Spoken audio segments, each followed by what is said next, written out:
যারা জালিম, যারা আপনার ইহুদি, আজকে তাদের পাঁচটা গোলাম হয়ে গেছে আমাদের দেশের শাসকেরা। কথা বলেন ঠিক কিনা? এই জন্য আজকে মুসলমানদের দুর্গতি।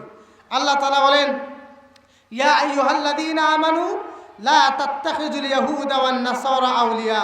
আল্লাহ তাআলা বলছেন, হে মুমিনগণ, তোমরা ইহুদি এবং খ্রিস্টানদেরকে বন্ধুরূপে গ্রহণ করো না। বা'দুহুম আউলিয়া বা'দ, তারা একে অপরের বন্ধু, তারা একে অপরের বন্ধু। এরপর আল্লাহ তাআলা বলছেন, ওয়া মা ইয়াতাওয়াল্লাহুম মিনকুম ফাইন্নাহু মিনহুম ইন্নাল্লাহা লা ইয়াহদিল কওমাজ জালিমিন। যারা ইহুদির সাথে বন্ধুত্ব করবে তারা তাদের সাথে গণ্য হবে। ইন্নাল্লাহা লা ইয়াহদিল কওমাজ জালিমিন, নিশ্চয় আল্লাহ জালেম সম্প্রদায়কে কখনো হিদায়াত দেন না। আয়াতটা কি বুঝেছেন? সূরা মাইদার 51 নম্বর আয়াত।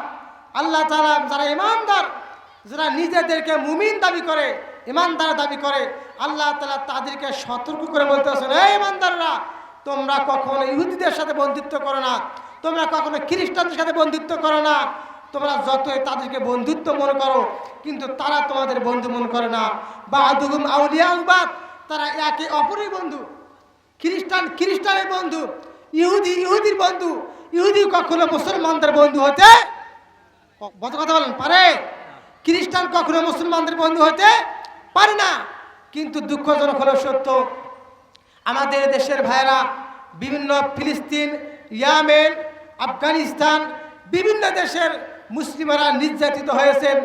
এই নামধারী আপনার মুসলিম দেশের নামধারী শাসকগুলো, মুনাফিকেরা, যারা কখনো মুসলিমের পক্ষে কথা বলে নাই, তারা ইহুদিদের সাথে বন্ধুত্ব করেছে। এই জন্য কথা বলেন ঠিক কিনা? সম্মানিত হাজরিন, আপনারা বুঝতেছেন না, আপনারা বুঝতেছেন না, আজকে সারা বিশ্বের মুসলিমরা নির্যাতিত। মুসলিমের সংখ্যা সব চাইতে বেশি, 200 কোটিরও অধিক মুসলমান। এত মুসলমান থাকা সত্ত্বেও আজকে এই মুসলমানেরাই সামান্য 1,01,00,000 কোটি ইহুদিদের কাছে মুসলমানেরা মার খাইতেছে। কথা বলেন ঠিক কিনা? কথা বলেন, কথা কি বোঝেন আপনারা? শ্রোতারা তো কিছুই বোঝে না, হ্যাঁ না কিছুই বলে না, মার খাইতেছে। এটার কারণ আল্লাহ রাসূল সাল্লাল্লাহু আলাইহি ওয়াসাল্লাম বলছেন, তারাকতু ফীকুম আমরাইন লা তাদিল্লু মা তামাসসাকতুম বিহিমা। পৃথিবীর উম্মতদেরকে জানিয়ে দাও, উম্মতেরা, তোমরা যতক্ষণ পর্যন্ত 2টি জিনিস ধারণ করবা, দৃঢ়ভাবে শক্তভাবে আঁকড়ে ধরবে, ততক্ষণ পর্যন্ত তোমরা ক্ষতিগ্রস্ত হবে না, বিপদগামী হবে না। একটা হলো কিতাবুল্লাহ, আল্লাহ তাআলার কিতাব, আরেকটা হলো সুন্নাতুন নবিয়্যা, আল্লাহ নবী সাল্লাল্লাহু আলাইহি ওয়াসাল্লামের সুন্নত অর্থাৎ হাদিস। এই 2টা জিনিস দ্বারা যে মুসলমান দৃঢ়ভাবে শক্তভাবে আঁকড়ে ধরবে, আল্লাহ রাসূল বলছেন, তারা কখনো ক্ষতিগ্রস্ত হতে পারে। আজকে বলুন তো, মুসলমানরা কি কোরআনের কাছে না কোরআন থেকে দূরে? কথা বলেন, হাদিসের কাছে না হাদিস থেকে দূরে? অনেক দূরে চলে গেছে। এই জন্য আজকে মুসলমানরা ক্ষতিগ্রস্ত, ঠিক কিনা? আল্লাহ রাব্বুল আলামিন বলেন, ওয়াতাসিমু বিহাবলিল্লাহি জামিআ ওয়া লা তাফাররাকু।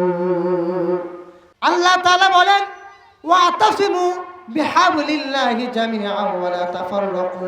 পৃথিবীর মানুষদেরকে জানিয়ে দিয়েছেন, আল্লাহ তাআলা বলেন, তোমরা আল্লাহ তাআলার রজ্জুটাকে, এখানে আল্লাহ তাআলার রজ্জু বলতে কোরআনকে বোঝানো হয়েছে। আল্লাহ তাআলা বলেন, তোমরা আমার রজ্জুটাকে, আমার কোরআনটাকে দৃঢ়ভাবে শক্তভাবে আঁকড়ে ধরো। ওয়ালা তাফাররাকু, তোমরা পরস্পর বিচ্ছিন্ন হয় না, পরস্পর বিচ্ছিন্ন হয় না, বিভিন্ন দলে বিভক্ত হয় না। যদি এক কোরআনের ছায়া তলে প্রত্যেকটা মুসলমান থাকতো, তাহলে মুসলমানদের উপর কোনো বিধর্মীদের সাহস ছিল না, কোন ইহুদির সাহস ছিল না তাদের উপর আক্রমণ করতে পারে। কথা বলেন ঠিক কিনা?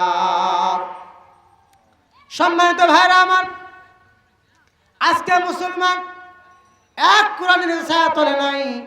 কোন মুসলমান আছে যারা কোরআন চাইতেছে? কোন মুসলমান আছে কোরআনের বিপক্ষে আইন পাশ করতে চায়? কথা বলেন ঠিক কিনা? সম্মানিত ভাইরা আমার, আল্লাহ তাআলা বলেন, তোমরা এক কোরআনের ছায়া তলে থাকো, এক কোরআনটাকে তোমরা সকলে মিলে আঁকড়ে ধরো। ওয়ালা তাফাররাকু, তোমরা পরস্পর বিচ্ছিন্ন হয় না, বিভ্রান্ত হয় না, পরস্পর বিভিন্ন দলে বিভক্ত হয় না। যদি বিভিন্ন দলে বিভক্ত হয়ে যায়, তখন জালিমেরা তাদের উপর আক্রমণ করতে, ইহুদিরা তাদের উপর আক্রমণ করতে সাহস পাবে। কথা বলেন ঠিক কিনা? আল্লাহ রাসূল বলেন, যখন কোনো একটা ছাগলের পাল থাকে, ওই ছাগলের পালে হিংস্র প্রাণী আক্রমণ করতে সাহস পায় না, আক্রমণের শিকার হয় ওই ছাগলটা, যে ছাগলটা দল থেকে বিচ্ছিন্ন হয়ে যায়। এই রকম করে যারা জামাতবদ্ধ হয়ে, ঐক্যবদ্ধ হয়ে আল্লাহ তাআলার কোরআনটাকে আঁকড়ে ধরে কোরআনের ছায়াতলে থাকবে, কখনো জালিমরা, বিধর্মীরা মুসলমানদের উপর আক্রমণ করতে সাহস পাবে না। আজকে মুসলমানদের উপর আক্রমণ করার কারণ হলো বিভিন্ন দলে বিভক্ত হয়ে গেছে, মুসলমানরা কোরআন থেকে দূরে সরে গেছে, এই জন্য মুসলমানদের উপর জালিমরা আক্রমণ করে। কথা বলেন ঠিক কিনা? এই জন্য মুসলমানদের ঐক্য হওয়ার কোনো দরকার আছে না নাই? আছে না নাই? আজকে আমাদের দেশে দেখেন, হক কথা বললে হবে রাজনীতি। অনেকে বলতেছে হুজুরা কেন রাজনীতি করবে, কোরআনের রাজনীতি নাই। আসলে আপনারা বলেন তো, কোরআনের রাজনীতি আছে না নাই? আছে না নাই? আল্লাহ রসুল রাজনীতি করেছেন কিনা? আল্লাহ রসুল রাষ্ট্রনায়ক হয়েছিলেন কিনা? হয়েছিলেন কিনা? কিন্তু আমরা যখন এই কোরআনের শাসন চাইতেছি, তখন একদল গ্রুপ আছে মুসলমান নামে মুনাফিক, যারা কোরআনের বিরুদ্ধে, তারা চাইতেছে কোরআনের বিরুদ্ধে মানব রচিত আইন সংসদে চলে যাক। একদল চাইতেছে কোরআনের আইন সংসদে যাক। কথা বলেন ঠিক কিনা? কথাটা খারাপ বললাম? একদল টানতেছে কোরআন সংসদে যাক, আরেক দল কোরআনওয়ালাদেরকে টেনে নেওয়ার জন্য চেষ্টা করতেছে। কোরআন সংসদে যাবে না, কোরআন সংসদে গেলে মদ খাওয়া হবে না, জুয়া খেলা হবে না, জিনা করা হবে না, ব্যভিচার করা হবে না, লক্ষ কোটি কোটি টাকা পাচার করে বাইরে রাখা হবে না। এই জন্য কোরআন তারা সংসদে যাকিরা চায় না। কথা বলেন ঠিক কিনা? এই রকম যদি মুসলমান যদি থাকে, বিভিন্ন দলে বিভক্ত হয়, অবশ্যই তাদের উপর জালিমরা আক্রমণ করবে। কথা বলেন ঠিক কিনা? সমস্ত দলমত সব কিছু বাদ দিয়ে প্রত্যেকটা মুসলমানকে যদি এক কোরআনের ছায়াতলে আনা যায়, প্রত্যেকটা মুসলমান যদি এক কোরআন অনুযায়ী তার জীবন, রাষ্ট্র, পারিবারিক সব কিছু পরিচালনা করে, তাহলে কোনো জালিমের সাহস নাই, কোনো ইহুদির সাহস নাই মুসলমানদের উপর আক্রমণ করতে পারে। কথা বলেন ঠিক কিনা? আপনারা দেখেন, একজন মুসলমান একদিকে, 20 জন বিধর্মী একদিকে। এই 20 জন বিধর্মী একজন মুসলমানকে আক্রমণ করতে সহজে সাহস পাবে না, ভয় করবে। ঠিক না? মুসলমান হলো ওমরের উত্তরসূরি, খালিদের উত্তরসূরি। আর এই মুসলমান আজকে বিলের জাত হয়ে গেছে, বাঘ থেকে কি হয়ে গেছে? বিড়াল হয়ে গেছে। জালিমের কাছে মাথা নত করে আছে, এই জন্য তারা এত ক্ষতিগ্রস্ত। আল্লাহ তাআলা বলতেছেন, তোমরা তাদেরকে বন্দীরূপে গ্রহণ করো না। আল্লাহ রাসূল বলেন, আল মারউ মা মান আহাব্বা, যার সাথে যার মহব্বত হবে, যার সাথে যার ভালোবাসা হবে, কিয়ামতের দিন তার সাথে তা করতে হবে। আল্লাহ তাআলা বলেন, যদি কেউ মুসলমান বাদে, ইমানদার বাদে জালিমের সাথে সম্পর্ক করে, ইহুদিদের সাথে বন্ধুত্ব করে, তাহলে সে তাদের সাথে গণ্য হবে। অর্থাৎ ইহুদি যেরকম, তার সাথে বন্ধুত্ব করার কারণে সেও সেরকম হয়ে গেল।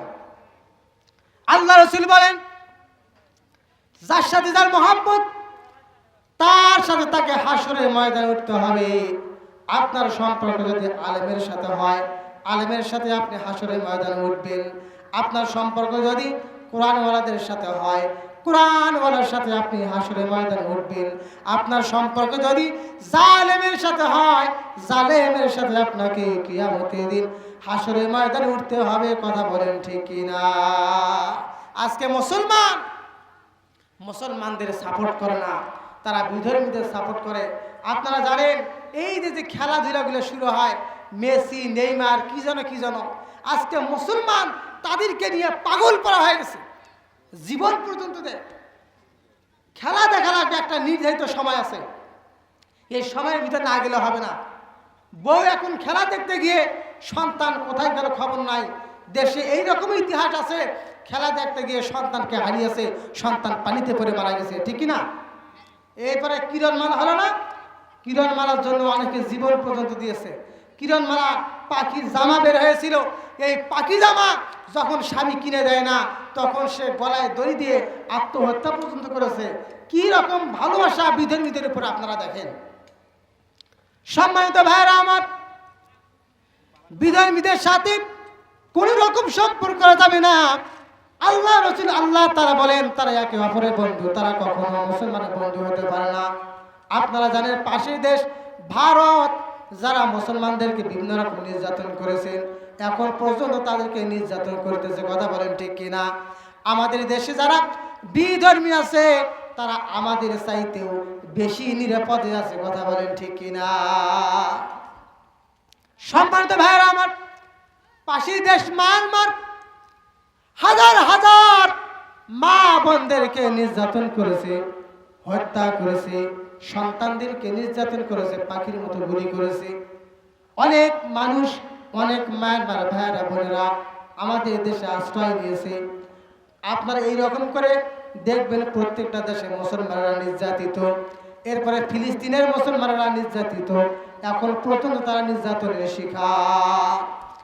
এই মুসলমানদের শত্রু আমেরিকা ইহুদিদেরকে সাহায্য করতেছে, ইসরায়েলকে সাহায্য করতেছে। এমন এমন বোম তাদেরকে দিয়েছেন, আপনারা দেখেছেন, ইউটিউবে দেখেছেন। ফিলিস্তিনে এমন একটি বোমের আঘাত করেছে যে বোমের আঘাতে মুসলমান পাখির মতো উপরে উঠতেছে। এই যে মুসলমানের অবস্থা, কিছু কিছু মানুষ আছে আমাদের দেশে, কিছু আলেম আছে যারা ঘরের কোনায় বসে ফতোয়া দিতেছে, কথা বলেন ঠিক কিনা? কিছু আলেম বলতেছে যখন মুসলমানদের উপর নির্যাতন করা হবে, জুলুম করা হয়, মুসলমানরা নির্যাতনের শিকার হয়, তখন অন্য মুসলমানদের তাদের উপর জিহাদ করা ফরজ হয়, কথা বলেন ঠিক কিনা? এক মুসলমান, কিছু আলেমরা, আমাদের দেশের আলেমরা তারা জিহাদের ডাক দিতেছে, আবার কিছু আলেম আছে যারা ঘরের কোনায় বসে ইসরায়েলের পক্ষে ফতোয়া দিতেছে, কথা বলেন ঠিক কিনা? এরা কি মুসলমান হতে পারে? এরা কখনো মুসলমান হতে পারে না। আজকে সব জায়গায় মুসলমানরা নির্যাতিত। আমাদের হিজবুল্লাহ ভাইরা আছে, তারা মুসলমানদের পক্ষে কাজ করতেছে। ইয়েমেনের হুতি ভাইরা তারা মুসলমানদের পক্ষে কাজ করতেছে। বড় বড় রাষ্ট্র আছে যে রাষ্ট্রের নেতাগুলো ইহুদিদের দালাল হয়ে মুখে তালা দিয়ে বসে আছে, কথা বলেন ঠিক কিনা?